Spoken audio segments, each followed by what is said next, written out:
Assalamu alaikum wa rahmatullahi ta'ala wa barakatuh. Good morning everyone.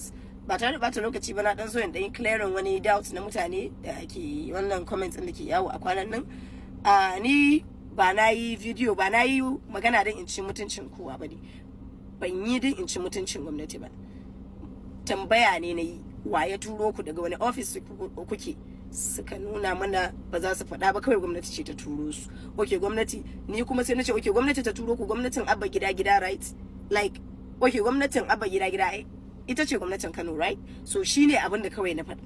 Ban yi don in ci mutuncin kowa ba halina bane, ba layi na bane ni wannan. So duk wanda wannan bidiyon ya bata wa rai yayi hakuri da Allah, saboda naga mutane sun dauke shi ana ta saka hoto na video na, ana saka hoton abba gida innocent person.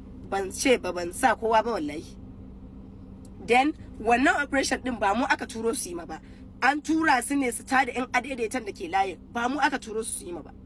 To amma kuma sun zo su yi mana, mun tambaye su waye turo ku, basu ba mu ansa ba. Okay, sun nuna cewa wayanda aka turo sun nuna cewa sun ba mu ma notice akan mu tashi mu kwashe wayannan abubuwan, while basu ba mu notice ba.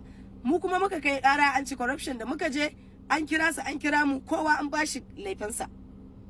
Mu mun saka abin ba tare da doka ba, mun ji we accept that, mun kuma muna bada hakuri kuma za mu je mu yi. Amma su kuma sun yi wannan da cewa sun ba mu notice din mu kwashe kayan, wanda ba haka bane, ba gaskiya bane. Da aka tsire shi ya kawo notice din da ya ce ya ba mu, bai iya presenting din shi ba, bai iya presenting notice din da ya ba mu ba. So ina ba wa kowa hakuri, ni ba na idan in ci mutuncin kowa bane. Kuma ni Rahama Sa'idu tare da colleagues ina, makotana, muna godiya ga barista Muhuyi Magaji da gwamnatin Kano gaba daya da suka tsaya mana, suka kwato mana yancin mu, basu bari an ci mutuncin mu ba. Mun gode kwarai, Allah ya saka da alkhairi, Allah ya biya su da gida.